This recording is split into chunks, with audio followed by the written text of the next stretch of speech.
enormous panel. And what we have here is a very diverse panel. So what you will see is you will hear perspectives from different industries. And also you gain insights on how these industries are actually coping up with the change that's coming about. And I would like to introduce to you, this is Gary. He's the Regional Industry Marketing Manager at Esri. Vivi, who's the Executive Vice President of Operations at Brandable. We have James, who's the Group Vice President for Product Management at JDA Software. We have Patrick, who's the VP of Operations at Outer. And Tom, who's basically the Chief Information Officer at Tailored Fulfillment Services, which is a 3PL. Now I'll leave it for the panelists to introduce themselves. Thank you. So, thanks, Sam. As you said, my name is Gary Sankry. I'm the Retail Industry Manager for Esri. Prior to Esri, I spent about 30 years at Target, so I'm a retailer at heart, and I'm now in this GIS space. What Esri does, we are a location intelligence company. We provide mapping, spatial analytics. We have data that we model all kind of, whether it's demographic or lifestyle data, down to a very low level of granularity that our customers use to enrich locations to understand who their customers are, where they're coming from, where they go to. We also, and you saw some of the Container 42, so we have a logistics practice as well where we're keeping track of assets, routing, we do asset management, where things are, and when we have some kind of an event might come along that might cause disruption, we're able to see what areas might be impacted and how they can build plans to go around them. So spatial analytics, mapping, and then data, and then all of our customers also. If you have data that is geographically enabled, and that would be it has an address or a lat longe, doesn't matter. You can also bring any of that data into our platform and then interrogate it as a layer within a geographic context. And that's kind of what, and we're going to talk about IoT, and that's going to be really of interest to our customers on how they can interrogate all of these different disparate data sets within the context of a geographic system. Hi everyone, Vivi Lynch. I am the EVP of Operations at Brandable, a next-gen CPG studio. I spent all of my career in retail, most of it in traditional apparel and accessories. I spent many years at Guess, 511 Tactical, American Apparel, and Gildan. And I've really seen the evolution of retail from DTC to brick and mortar. And today at Brandable, which is a startup, a 2-year-old startup, living and breathing unified commerce. So we are digitally native, and we create digitally native brands, and then we convert those brands into brands that we can sell in brick and mortar. So Walmart and Target have been very good partners for us. They actually use us as their innovation arm to kind of test ideas and bring the millennial and Gen Z customer into the store. Seeing the evolution of retail from companies, startups, digitally native, and then dying, of course, with American Apparel, and then being acquired into other companies. Good afternoon, everyone. Jim Pruitt. I lead the retail product management for JDA Software. And for those of you who don't know JDA, we are the largest end-to-end supply chain software, private supply chain software company. We probably are in many of your businesses today. Same as Vivi and Gary, I spent my career in retail, many years with CVS Pharmacies in both operations and supply chain leadership roles, and many years in consulting before moving into software. We have the advantage being an end-to-end software company. We see kind of the evolution of the problems from the manufacturer side all the way down to the store shelf. And certainly, my focus being retail, we have the benefit of seeing literally hundreds of customers in the company. I'm Patrick. I'm your operations at Outer. So Outer is a direct-to-consumer brand for outdoor furniture. Actually, the chairs that we're sitting on are ours. I spent my career across a variety of different industries, from medical devices to virtual reality and furniture. So this is actually a piece of a sofa, these chairs. You guys want to see something cool? So We market ourselves as the world's most durable, comfortable, and innovative outdoor sofa. And this is like the really fun part. So we have this cover, it's called the outer shell. And so at the end of the night, you can just cover it up and keep it clean. And then one more.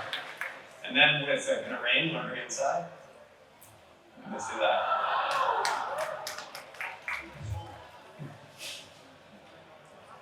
We'll be taking orders at the back table.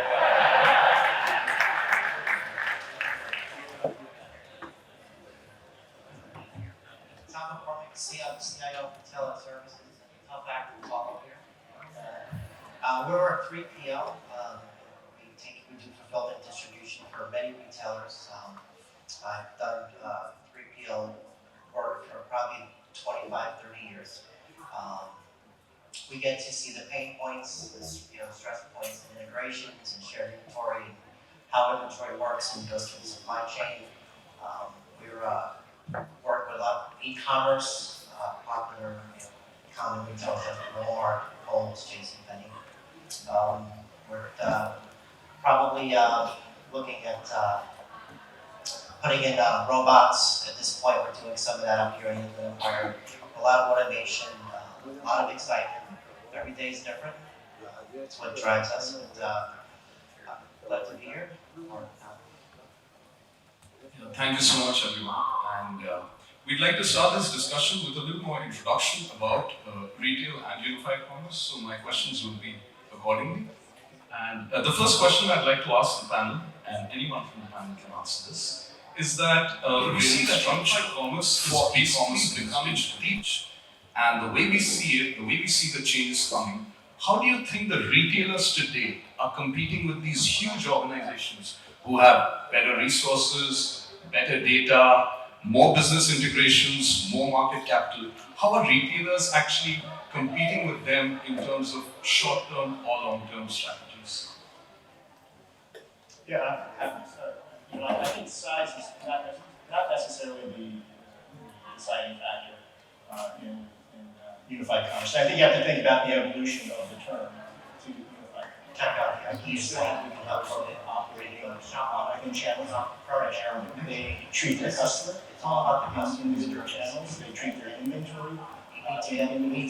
That visibility, without the ability to make a customer feel like they're getting some experience across all of their interactions with the retailer.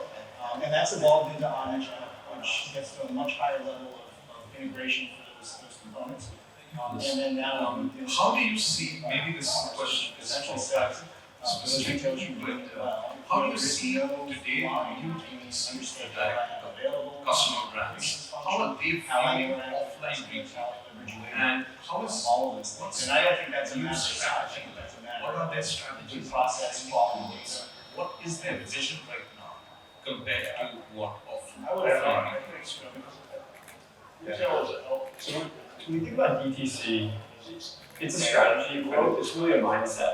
It's about cutting out the middleman and owning customer experience from the very beginning and really delighting the customer. Yeah, whether you're. So in the past, if you wanted to go buy a new pair of running shoes, Value go to proposition. Sports Story, you would see something from Nike and Adidas, and they have Customer a experience, have another quality, brands even have if you're service. not familiar with it, talk to Manipulate those lessons. associate, learn about it. All of that has moved If I'm online. a company. And now the main, where you used to go shopping to discover They things, should focus on that all that differentiation. moved online and Then I discovery can, process. then I can figure out what's So, the data that I The need. first crop of DTC companies It doesn't. really were focused largely on Instagram, Facebook, and Google. They were aware that discovery process was happening.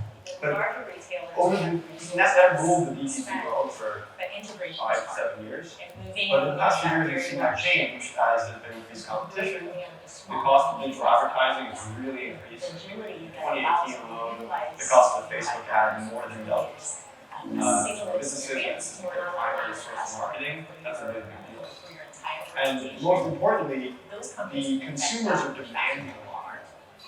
They now want to interact with the product in a physical way, in real life. Particularly in the furniture industry, you go high price point items, sit on it, touch it, One of the ways that they're trying to build that chain is getting their customers, their suppliers tennis the shoe. brand in its You presence. purchase something on Brand you Walmart.com, choose, force that say something about onto who you your want. supplier and say, you need to figure out how to Consumers get want that to product. go and be at that Well, point experience. Many of those suppliers, So what we're seeing now is that the we don't brands, have the ability of course, to do are that. providing that for the And so consumers. we have to go find a partner and out there who What's cool about that is that service in us many as cases, Walmart.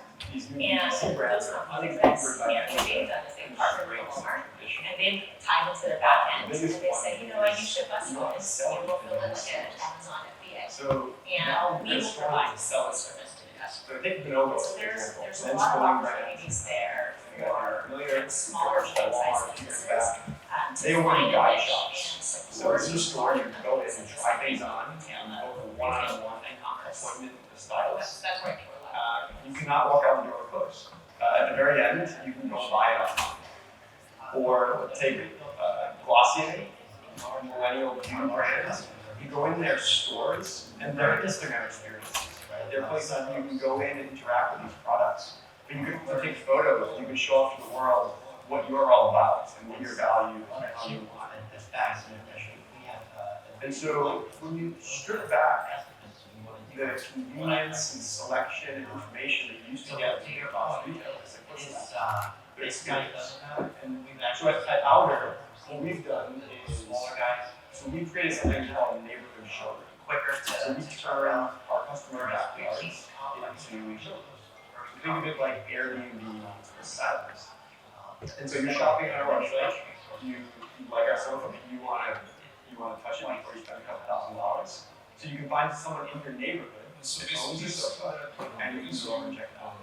going to And niche we're really focused on for the that strategies using So you get to see this in a real world setting, when you no compare four all walls, this no as a fluorescent single lights. platform, even the small And we've actually coined the name neighborhood commerce. Like all of this is actually based around this idea of authenticity and trust, interactivity with communities. We've been doing this for years, buying and selling on Craigslist.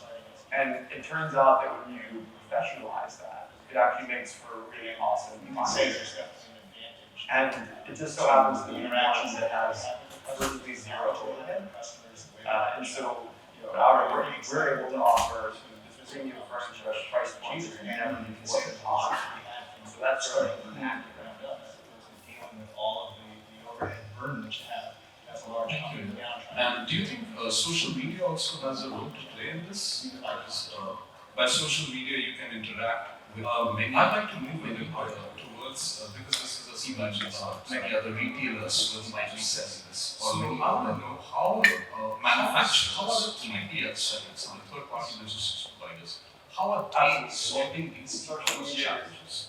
Now I ask this with respect to scale and visibility. I ask this with respect to collaboration that you have across companies.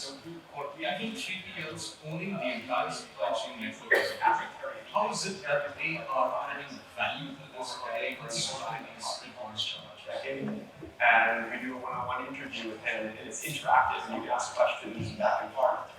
So very much what we do, and even the way that we style, and you heard our host style our showroom, you know, his Instagram. So it's And they can leverage volumes of Do you others. have a view on, D2C, building a brand, that, ultimately, right, that achieves scale, that you will use brick and mortar. Take advantage of volumes of others. You can be digitally native and you can live DTC, The other part, and that will afford you a certain amount of control, and access, and simplicity in your supply chain. But that if you really want to be Very high peaks arbitration, you typically see against peaks arbitration. that ultimately you'll have to your source of brick and mortar strategy. We see spikes. It's a great question, and it's something that we do think about. 3PL established. I hope the answer is no. I think that part of the magic behind neighborhood showrooms is that we can deploy a retail location at extremely low cost anywhere in the country near London. And so we hope to be able to have the largest retail experience by square footage. So the other part is the best practices or expertise. We do it every day, and it's fit for our retail, our customers are able to focus on their core competencies. We have an engineering team or project management office who are able to go in there with best practices, look at continuous improvement, and help them optimize their supply chain process goals. Do you think also flexibility of contracts and other flexibilities also play a role in this? Play a role with the cost as well as play a role with how the customer demands are met? I'm saying, do you think flexibility of contracts with the 3PLs is a factor in this? Do you think that it actually, even though it's a little more costly, it actually helps meet the customer demand? Flexibility of contracts of these e-commerce platforms with 3PLs? It does. Contracts, there's several types of agreements or contracts. We have the contract that we do with our customer, and we have the contracts we leverage with our vendors, our software vendors. So from our perspective, as far as contracts, when we look at a retailer who wants to save their expenses for systems and licensing, they can leverage our licensing model. Our contracts are our vendors. As far as agreements in place with fulfillment, those are structured uniquely to each person's needs. So retailer A, they require X amount of square feet, but because they are pretty dynamic, we'll give them a transactional model. That's how the contract benefits them. Others will say, you know what, I have a fixed footprint, I just want to keep I want to manage X on my own, so we can give them that flexibility as well. Whereas without 3PL or partner, you're just restricted to what's your footprint is without the options. Does anyone else have anything to? You know, I think from a 3PL perspective, from my perspective looking at this, the merchants have been dealing with personalization now for a long time. How do I get more specific with my stores? And if I'm my digital customers, how am I presenting them with really personalized offers? And now we're in a mode where we've got the supply chain is becoming a supply chain of one. It's been extended to their front door. And for retailers, this is a capability the complexities are enormous. So having that expertise, this is going to be an accelerator for them to be able to be competitive in the market, especially for those people who are talking to small and medium-sized companies. They need that kind of expertise at the beginning in order to be able to deliver on their value proposition to the customer, which is a service proposition. Okay. Thank you so much. I'll try to move towards technology a bit because maybe everyone wants to hear a bit about that from this panel. So in terms of technology, how do you think technology today is helping improve the customer experience? Now, I'm talking specifically about IoT, AI, machine learning, or even BI visibility tools like Tableau. Now, how is it that these tools are able to derive insights, and with these insights, you're able to improve the overall experience of the customer? And I'm sure that many of you all who are handling softwares and tools out here will be able to answer. Yeah, I can start. And I think this is such a broad question that everybody's got an opinion and a segment of technology that's probably maybe what I can talk about is kind of the physical technology that's happening in store. Because I think that is really undergoing a pretty dramatic change right now, and over the next 5 years, you're going to see the way things happen at store level fundamentally change. Right? And some of that's driven by AI and ML and how we think about that integrating into a lot of legacy systems that exist today. I think IoT is a huge game changer for retailers. And right now, what you see are a lot of retailers are kind of kicking the tires and trying to understand what benefit IoT brings to them. But if I just take one use case, if I just think about the 30 years that we've done in-store inventory management, right? I mean, we go through the cycle counting protocols, we check our outs, we do all of the things that we have to do manually. We expend a ton of labor to do that, and we still can't get past 70% balance on hand accuracy as an industry. That's an area where you're going to see cameras start to come into play. We're already seeing whether those cameras are standalone cameras, or those cameras are attached to robots. You're going to see smart shelves in a much bigger way. Even RFID. I mean, we've kind of written RFID off. It's been in play for since the 50s, I guess. But even that is something that we're seeing come back again. So in soft lines in particular, we see a lot of source tagging happening for RFID. And what we're starting to see, hearing from very large retailers as they start their IoT journeys, is one solution doesn't solve all my problems. And I might deal with more expensive product one way. I might deal with commodity items a different way. I might deal with refrigerated items one way.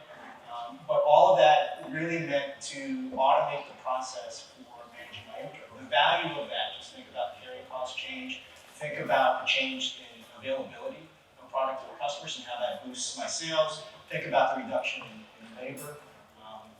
The value of IoT within the retail space over the next 5 years is projected to be somewhere in the neighborhood of $1 trillion, and think about all of the impacts that are going to happen. So, you should keep an eye out. Right now, you're probably just seeing the robot going through the store and cleaning the floor, right? Or maybe you see a scan, or maybe you spy for cameras here and there. That is definitely going to change fairly dramatically. One of the things that we see quite a bit of in the IoT space is really just from a data enrichment perspective. And the machine learning, these technologies are really accelerating and improving our ability to be more accurate and precise in what our customer wants and who they are. And so one of the use cases that we talk about a lot with IoT is human movement data, and either anonymized data from devices or in-store sorts of data collection. If I can, and this is a tsunami of data, and for me to understand it, being able to put it into some context, and I would argue geography would be the context, because if I look at a map, I'm able to do some visual data mining and see where patterns are really, really quickly. But also, I can start to take that customer information and append it with some other types of data, whether it be that demographic data or the behavioral data or segmentation data, and that enables me to start to take what's from a personalization standpoint and build some segments that I can execute to as a retailer from a marketing standpoint. So not only the customers I have, but my future customers, being able to understand who they are based on correlating those types of behaviors. And all that is empowered both through IoT and then all of this kind of data enrichment exercise. That's nice. Gary, can you also explain to the audience a little bit about what your company does and how it's able to capture data geographically? So we do it a couple different things. When I talked earlier about our customers being able to bring in their own specific data, and that data is geo-enabled, as we would call it. If I have a point, I can have any number of references about that point and about that location of where things happen. So we talk about being able to understand when things happen, where they do. If I know that a customer rests in one point and I know that they come to another point, I can start to build a profile based on where they work and where they live. And I don't really like the term profile because we're not actually profiling, but what we're doing is trying to get some of those behavioral attributes and aggregate those so that we can build them up into segments. So we have a number of data sets within our application that can help define across different metrics, whether it's consumer spend data or it's segmentation data, things I've talked about, but also being able to gather your own data with your own sensors, and whether that's in-store sensors or whether that's some of the, like I was just talking about, the movement data or traffic data or you name it, being able to capture that and then create these layers within from a geographical standpoint, and then the location becomes the data from the common join for sort of this irregular data. But now I can interrogate it together and find insight. This is a topic that each and every one of us kind of have a different perspective on, and I know we haven't heard from Patrick or Tom on this, but broadly for everyone here, if you are not thinking about how you can utilize technology to either better your current department usage and how that eventually affects the customer, then you should start thinking about it now, right? It seems very basic, but we live in a digital age. We are servicing the next round of consumers. My focus is in Gen Z and millennials, where technology is their life, and they do not walk into any situation without technology on the brain. And so everything from customer service to how you deploy product to them, so 3PLs, to how you develop product, to how you execute that product, if it is not technology enabled, or you're not thinking about how to make that process technology enabled, you will be very behind the curve. And And that's one of the areas where, you know, the Walmarts and the Targets of the world are trying to catch up very quickly. And as Jim has said, you'll start seeing that on the floor, right? You'll start seeing different types of modular experiences from the retailer. And all of that really feeds customer data, which is very valuable, and it's back to suppliers like myself to say, what product should we be bringing? How quickly do I need it? Maybe this is the wrong size, right? Down to the color, right? You're gonna start, you know, profiling a little bit to see like what do consumers pause and click at, right? Instead of pausing and click on our website, you're gonna start seeing that at the retail level in brick and mortar, which is pretty exciting and scary at the same time. So you know, Big Brother is watching. For a second, you know, I think big data and how that impacts hyperlocalization and what your assortment should look like and all of that. It's been around for a while, and you know, you leverage the shopper information you get from loyalty cards. There's plenty of data companies out there now that do that for whether it's big grocery stores or whoever it may be. But now what you're starting to see and we'll see is bringing those signals from the edge, right? Those signals that are happening right at the point of the sales floor, where now cameras and other sensors are tracking where customers are actually going in the store. Where do they spend time actually looking on the shelves? What's the dwell time in front of an end cap or whatever it may be? And that information then coming back as well and being married to the customer data information and really creating much more localized assortments within stores. You bring up a bit. And just like one more thought on that, because it's really exciting. You know, again, the cycle time of this information is getting faster and faster. So, you know, even a year ago, right, you would collect this data, you know, at the end of the month, you would put it through your analytics teams, they'll look at it, maybe 6 weeks later, you'll have some information. You know, the smaller, you know, more agile companies are looking at this information on a daily basis, right? Daily clicks, daily views, and you know, they may not be reacting immediately, but they are capturing that information and looking at it kind of almost immediately, and that's a huge change. Yeah, you would bring up a very good point, and Vivi, like you mentioned, we are all being watched, yeah? So, could you tell us a little bit more about how you, as a business operations person in your company, how any business ops development manager would be able to prioritize that data? Because these are enormous amounts of data, and these are varying from when the customer walks in, to what he looks at, to the RFID tags he's crossing by. So we're talking about a gigantic amount of data. How do you prioritize this? How do you say that, let me pick these, cherry pick these, let me look at only these trends? How do you go about it? I always think to myself, well, what is going to bring the most value to the customer? At the end of the day, you know, I'm in a goods business and I sell goods to a customer.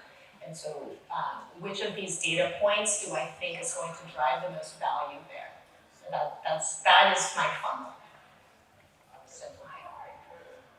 James or Tom, do you all have anything to say about this? I'm gonna just concur. Everything I've heard of, the customer experience is paramount. What we're seeing now you see these, I think everyone in this room has gone to the website, you see that little chat box down at the bottom, that little customer service rep you can type to. Over 1 billion people a day use that. And you have augmented reality that you were speaking about, you know, where you can take a picture, and you can take a picture of your living room. Maybe you can check out the IKEA site, you can upload it, and you go to shop on IKEA and drop furniture on your picture. And it's all about the customer experience, and you need to get with the technology. You have to get on there because if you look the other way at how rapid things are growing, you're going to miss out. And that's what I'm seeing from myself. Thank you for this. How do you see, maybe this question is for Patrick specifically, but how do you see today the new DTC, the direct to customer brands, how are they viewing offline retail? And what's their new strategy like? What are their strategies even trending towards? What is their vision right now compared to what offline retail is doing? Yeah, sure. So when we think about DTC, it's a strategy, but it's really a mindset. It's about cutting out the middleman and owning the customer experience from the very beginning to the very end, and really delighting the customer throughout all of that. And so, in the past, if you wanted to go buy a new pair of running shoes, you could go into Sports Authority and you could see something from Nike and Adidas and maybe half a dozen other brands that you may or may not be familiar with. You talk to an associate and learn about it. All of that has moved online. And now where you used to go shopping to discover new brands, all that moved online, and the discovery process is happening online. And so the first crop of DTC companies really were focused largely on Instagram, Facebook, and Google. They were where that discovery process was happening. But that ruled the DTC world for 5 to 7 years. But in the past few years, we've seen that change as there's been increased competition. The cost of digital advertising has really increased. I think in 2018 alone, the cost of a Facebook ad more than doubled. And so for businesses where this is their primary source of marketing, that's a really big deal. And most importantly, the consumers are demanding a lot more. They now want to interact with that product in a physical way, in real life. It's particularly important in the furniture industry. You got a high price point item, you want to sit on it, you want to touch it, feel it. And so those brands, they also want to experience the brand in its fullness, right? The brands you choose say something about who you are. And so consumers want to go and be at that point, experience that brand fully. So what we're seeing now is that the brands, of course, are providing that for the consumers. And what's cool about that is that in many cases, these new DTC brands are unencumbered by many of the constraints of traditional retail. The biggest one being is you don't have to sell anything in these stores. So now we create a store that doesn't sell anything. So take Bonobos, for example, men's clothing brand. Some of you guys may be familiar. They were purchased by Walmart a few years back. They opened guide shops. So this is a store you can go in and try things on. You can book a one-on-one appointment with the stylist. You cannot walk out the door closed. At the very end, you can go buy it online. Or take Glossier, millennial beauty brands. You go in their stores and their Instagram experiences, right? They're places where you can go in and interact with these products, but you can also take photos and you can show off to the world what you're all about and what your values and how you align with this brand and their mission. And so when you strip back the convenience and selection and information that you used to get in big box retailers, like what's left? The experience, right? And so at Outer, what we've done is, so we've created something we call a neighborhood showroom. So we turn our customers' backyards into showrooms. So think of it like Airbnb meets furniture showrooms.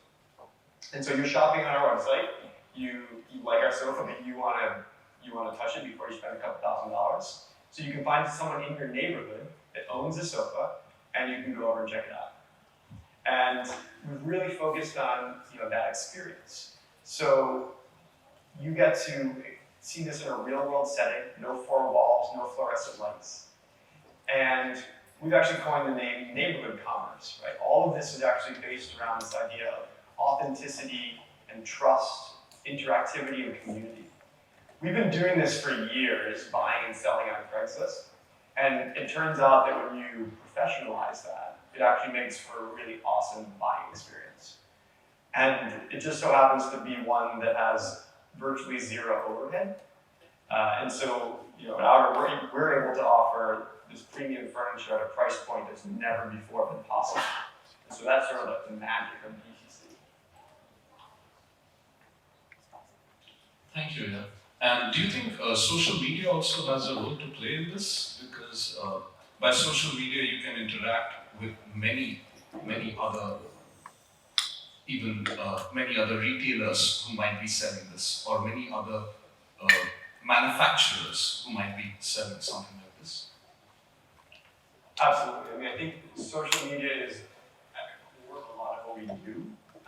It gives you a direct channel to your customers in a very broad way. So we actually do weekly, we call ATA, Ask Terry Anything. So Terry is one of our co-founders. He was the former head of furniture design at Pottery Barn for about a decade. And we do a one-on-one interview with him, and it's interactive, and you can ask questions back and forth.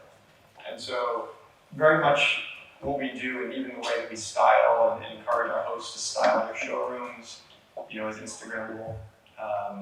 So it's very much at the core of what we do. Okay, thank you. I have a question for Patrick, actually. So do you have a view on, DTC, digitally native brand, that, ultimately, right, to achieve scale, that you will move into brick and mortar? That, you can be digitally native and you can live DTC only, and that will afford you a certain amount of control and access and simplicity in your supply chain. But that if you really want to meet Pottery Barn and you want to compete against Crate and Barrel or IKEA, that ultimately you'll have to absorb some sort of brick and mortar strategy. It's a great question, and it's something that we do think about a lot. I hope the answer is no. I think that part of the magic behind neighborhood showroom is that we can deploy a retail location at extremely low cost at anywhere in the country, nearly on demand. And so we hope to be able to have the largest retail experience by square footage in the country in not that long from now. And so will there be a day when we need true brick and mortar retail? There are some pieces missing, and there may be a demand for that. But my hope is that we can provide an experience that is just superior to that, and that no one would want to choose to go to a brick and mortar. They would rather go experience it in their neighborhood, speaking with someone who actually owns this. I mean, what's better than an online review is go talk to a customer who owns it and uses it every day. And there's some of those things, again, around that trust and authenticity that you simply can't fake it. That only exists when you have that one-on-one interaction with the neighbor. Yeah, sure. So another one, this is interesting, again, from a consumer goods background right here. How difficult has it been to change your consumers' behavior, right, to this neighborhood store, neighborhood showroom concept? Yeah, so we still do, the majority of our sales today still happen online, as in they don't go and visit. It's still the majority. However, we do sell a lot of sofas to folks who did go and check out in person beforehand. And what's funny was that the reactions from, especially the first handful, were all like sitting like, what are they going to think when they do this? Right? Is this weird? And the reaction was actually no big deal. Oh yeah, this just seems normal. Again, we have been doing this. We've been doing this buying and selling on Craigslist. We've been sleeping in strangers' homes. We've been getting in the back of strangers' cars. And so it just seems like a natural evolution of all the things that we've been doing. And yeah, so it's been largely unremarkable. That's nice. Does anyone else want to ask back here? It's okay.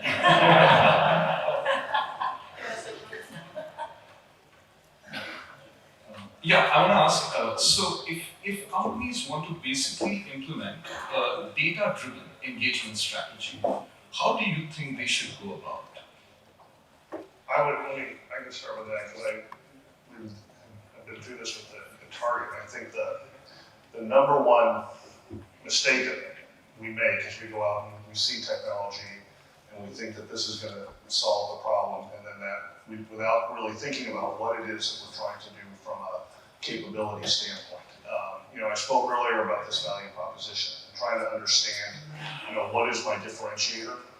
If I understand that differentiator, before I think technology, I need to understand what capabilities specifically are enabling me to further that differentiation, and then I can go after the technology and the data that go along with it. So this becomes an exercise in prioritizing data as well. So if for example, if I've got showrooms in neighborhoods, I'm sure there's we haven't talked about it, so I don't know.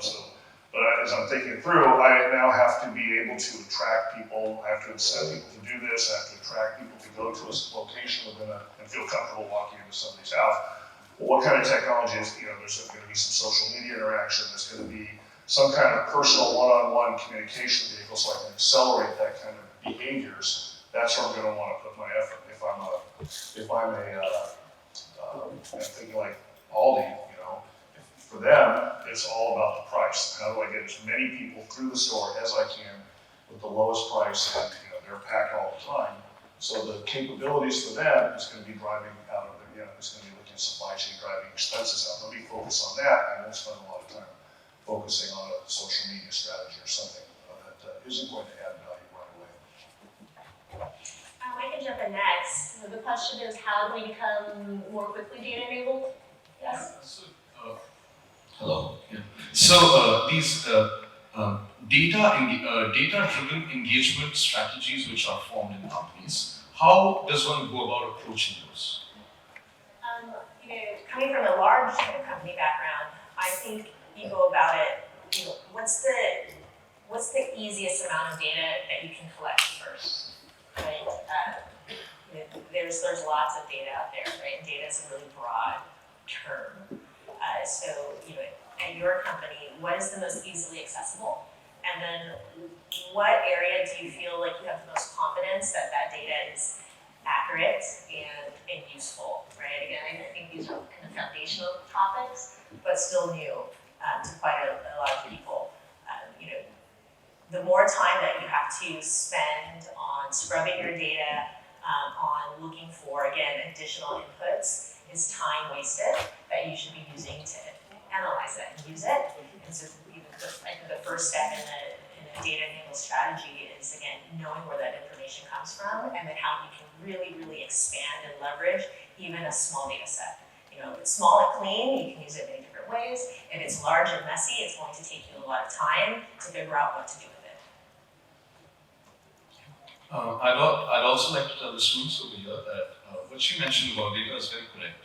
What happens is a lot of data comes in, it's all unclean. You don't know how to basically create insights from it. So whenever you're working in any company, interning or working, just make sure that you look at it from the end to the other end. So end-to-end supply chain, that's why we say. Make sure that all your data, however you're putting in the metrics, all the KPIs, have one measurement only. So per bottle, or per table, or per chair, per square foot, per square meter. So just make sure that all of them have the same KPIs, and then you will be able to measure the processes, the labor hours, and everything else within it. So what you will learn later on in school now, in this semester, is also how you make sure you channel all this data and you categorize it. Yeah, you know, maybe a slightly different tack on that is, you know, if I think about how this data impacts the supply chain and the sharing of that information throughout the organization. Now, I'll just focus on supply chain, but it could be any number of organizations, it could be a merchant organization, it could be operations, etc. But if I think about it from a supply chain standpoint, you know, it's very often, you know, and I'll say today, going back 10 years, right, when we really started to collect large sums of data, events would happen, things would be put in motion as a result of the collection of that data. Very often the supply chain is left kind of scrambling, right, to try to catch up to the event. What we're seeing now more and more, and certainly something that we do with our software, is starting to embed that information. So we take social media as an example. How do I now embed social media into the planning process, into the forecasting process, so there's no surprise to the supply chain. The information that's been used to create the event is also the information that's being used to forward plan what's happening in the supply chain. So you're seeing a lot of very old, you know, historic forecasting processes built off of 50-year-old algorithms really starting to change to say, how do I now integrate a lot of the new types of information that are available into more probabilistic models than the way we've been doing it so far. So you're also creating basically platforms where you can add plugins later on, because you know that everything will be evolving and technology will eventually evolve to a point where we might have a lot of data, but we just need just a few points. I think that we spend a lot of time planning about data, right? So as a startup, we have a blank canvas, and this is actually our first season selling outdoor furniture, very seasonal business. And before any of that happened, we really doubled down on the way that we collect and store our data. Even knowing full well we can't take advantage of a lot of it yet, and we didn't even have the data yet. But it's like, you can't go camping without a tent. You can't build a startup without thinking about data. And so we use some platforms in which we funnel various data sources across the board, from our own proprietary ones around different behaviors to do with our neighborhood showroom, through traditional e-commerce data sources, and pull them all in together so that we can end up being able to compare and contrast and connect data that was previously very difficult to connect, but pull that all together with a little bit of foresight. And I personally see that as like one of the advantages that a young company has against some traditional brands, that you get to really think it's easy to do it when you're small, and it's easy to do it when you plan ahead. And so doing that can give us the ability to move even more quickly and hopefully outpace some of the old folks in the room. Yeah, so we have more questions also, but we'll open the floor up to the audience. You all can ask whatever you want to the panelists. Yeah, first person. Yeah, the mic is right. I'm a soft-spoken person. I don't speak very loud.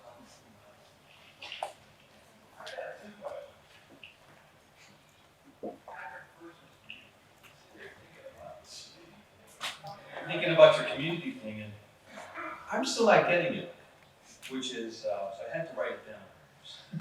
So you said you have a community, so, because Vivian, you asked a great question, which is, why would you not need a showroom? And your answer was, well, we have the community and everything, which is basically, if I understand it, I would buy your product, it would be in my house, right? And then if I'm part of this community, how do you mitigate an uncomfortable situation? Because my wife will never let any stranger in her house sit on her couch with the feet up, eating a burger or chips or cookie or soda or whatever. How do you do that? Yeah, sure. So we have a network of what we call hosts. So these are folks that apply and sort of sign up to host our showrooms. So they comprise a small fraction of our total customers. So if you purchase one of our sofas and then you want to join this community, you can apply. And if you get chosen, you end up getting sort of a retroactive discount on your furniture, and you do get paid on a per visit basis for letting people come through. So we compensate you for your time and the use of your space. Although what we find is that most of the people that are involved in this are doing it for other reasons. They want to build community. They want to be part of something new and innovative. We've got some stay-at-home moms who spend most of the day with little toddlers and just like having new faces come in the door. So people do it for all different reasons, but they've all elected to do it. So how would you mitigate, so stay home mom. Yeah. How are you gonna mitigate the risk of somebody, I don't know how to put this in a nice word, but a crazy coming in? Yeah, thank you. Yeah, sure. So, Are you doing a profile check? Or? yeah, good question. So I think first of all, we have had 100% positive experiences for every visit we've ever done. We've actually never even had a report yet of like someone being a jerk. Now, that is probably largely to do with our scale. And you know, I know that that's not the case for Uber, for example, and Uber does have things that happen. They tend to be a very small minority of the cases, right? Uber gives like tens of millions, I don't know the exact stat, tens of millions of rides per day, and occasionally something goes wrong. So I won't be so naive to think that nothing will ever happen. We do have a trust and safety program that does involve, for the hosts, we do a background check in the way that Uber drivers get a background check. And then for the guests, that's not feasible, but we do an online authentication. So we basically, when you sign up, you provide your name, your email, and your phone number, and we check a series of public databases that sort of compile a lot of things to validate that you are who you say you are. And in a case that we're unable to validate that, we share that information with the host, and then it would be up to the host to choose whether or not they actually want to accept that guest to come visit. So we do check, and at a minimum, then we have all the information of who's going there. Second question I have is for Vivian, which is, we were talking about Walmart, so I want to come back to the logistics piece. And I'm trying to understand your point, which was that Walmart is struggling because, Walmart.com is struggling because they want to have their suppliers provide the products directly and drop ship it to the consumer itself, right? But I would think that the Walmart.com customers are very similar to the Amazon.com customers, right? And they're probably purchasing from the same set of suppliers. Why would they have a struggle versus Amazon not having a struggle? Amazon has figured out distribution. right? So Amazon is a storefront, but the reality is that they've put together a supply chain strategy with Amazon FBA, with understanding how to integrate many marketplace sellers, many suppliers onto their platform in a very seamless way. And so for any of you who've not ever sold anything on Amazon, you have different choices. You can be a marketplace seller where you create a storefront and fulfill everything yourself. You can be an FBA customer, which says, you know what, I want Amazon to distribute everything for me, and you just ship pallets of goods to Amazon. They charge you a price, and they fulfill the entire customer need. Or you can do a combination of both. Walmart hasn't figured that out yet. They haven't figured out distribution, and so they are still relying on their suppliers to help figure that out for them, which is limiting the amount of suppliers that they can onboard. It's surprising to hear that. Yeah, they're still very traditional brick and mortar, and so their distribution centers are not, again, DTC friendly. Their distribution centers, the spoken wheel model, right, is really DC to DC, store to store, case to shelf, and not, you and me friendly. And I don't know if example is unique with physical retail, right? I think what physical retailers have been relying on is the customer's preference potentially to visit the store and to do buy online, pick up at store, and position their stores as forward distribution centers, which they're much more adept and capable of doing. They've been doing for quite some time. They still haven't gotten direct to consumer. Right. So my last question is for Tom. Sorry. Quick comment on that, to Vivi's point, we actually picked up, we distributed for Walmart.com late last year. And it came to us because they had problems fulfilling on their own. And it was a lot of the TVs, vacuum cleaners, stuff that you really don't really see, but they didn't have a strategy in place. And they went out and farmed out to overflow facilities. So we were able to help them out, but what I can say about Walmart.com is they sent us, I think it was by an hour, it was an hourly forecast of the demand that you should expect on an hour basis, and it was spot on. So their data, so they have a great data strategy, but the actual process of fulfillment is something that they're still reaching out, they're getting understood. My last question for you guys is that, obviously everybody talks about data. And Sam, as you were saying, data comes in a very small stream. Wide stream is literally unstructured. But my question more relies on the fear of the data that you collect on that consumer, and that fear gets hacked. Right? Because if you look at Facebook and the amount of data they have on each individual, you guys are in that process of collecting that type of data on the consumers as they walk into the storefronts, as they're picking up the product, going from the shelf to shelf, right?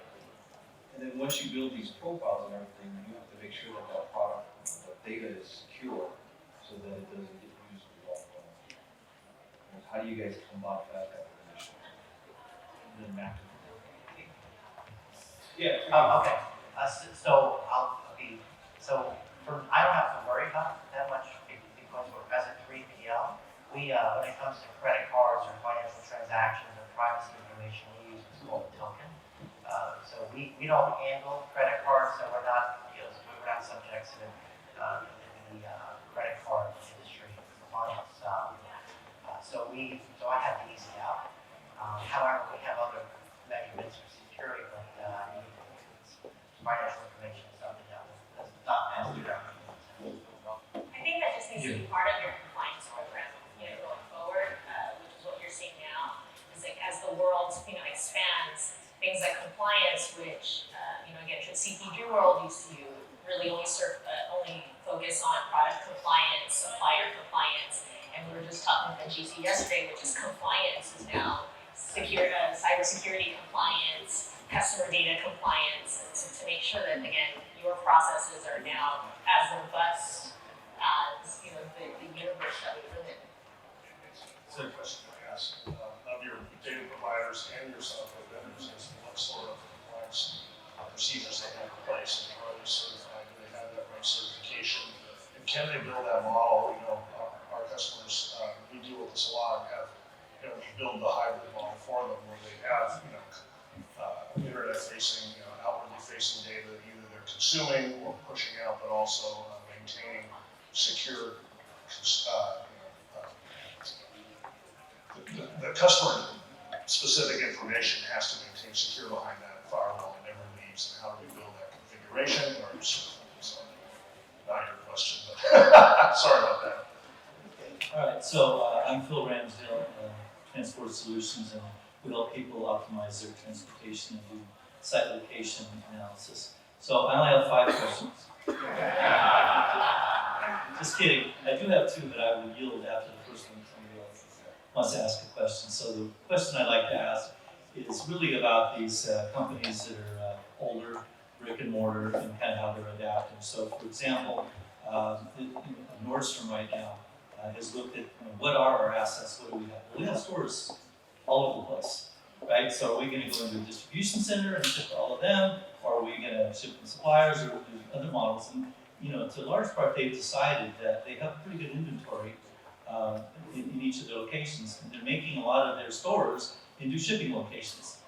They've hired somebody else to help them figure out how to do that, which is not native to them. But they're doing it, and they're starting to have some success. So they either ship, or they, a lot of people are having things ready. When you get there, you just pick up your bag, right? You've already shopped it online. So you're seeing a transition, I think, where some of the older companies are pushing back.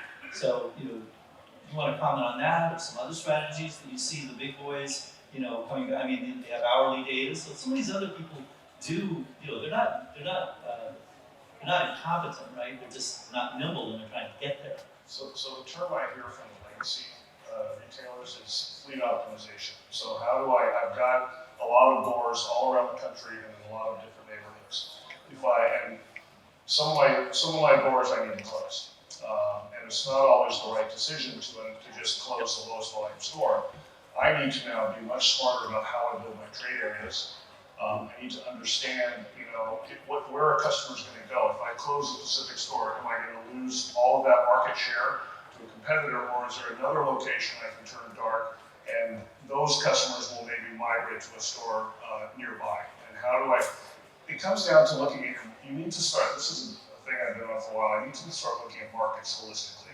Too long in retail, we've looked at individual stores.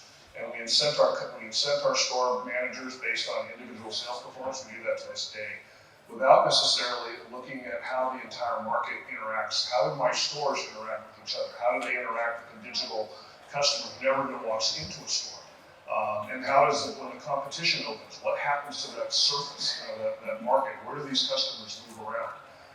That's something that we spend a lot of time with from a spatial analytics perspective, to build those kinds of models, to understand how people are going to move, what's going to happen 5 years from now, and the thing that I think when we talk about machine learning, what are the key metrics that are telling me 5 years from now? Would I think to look at housing starts in a particular town as a place where I might want to expand? That's an obvious one, but again, you have to pull in all of this data and look at these markets holistically to really be able to understand exactly, how do I optimize my fleet? Because if I'm a legacy retailer and I've got a lot of stores and they haven't, not too long ago, we hit a lot of sins with comp store growth because we just opened up 150 stores a year. Now I've got to get incremental sales out of the stores that I've got, and I'm not going to be able to do that unless I'm looking at that more as an entire entity. Yeah, I'd say it's hard to find a significant retailer who isn't looking at how to optimize that differentiator that they have, which is their store, and turn the store as a forward distribution point, or as a location for a customer to come in and pick up and order.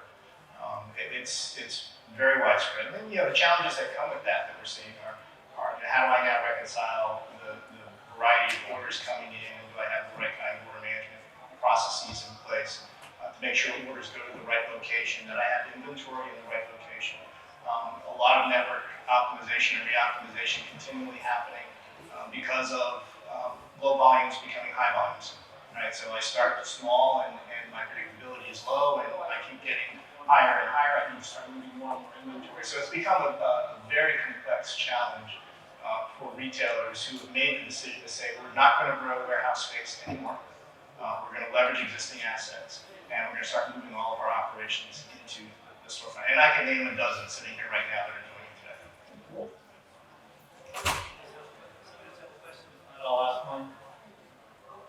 Okay, once, twice, 3 times, okay. So my second question is, you guys are talking a lot about data. And as someone who analyzes a lot of data, most of it's crap, okay? You have to really work hard to make sure that your data is valid, because it can lead you in the wrong direction. And if you're looking at it hourly or daily or all these other options, you've got to have some confidence in it. So you can cross-reference it with what you know to be within an acceptable range. You can bounce it off another set of data. You can just simply intrinsically know, kind of like I said, what it should be. How do you, all of you must do this, right? JDA must be a lot about design architecture, right?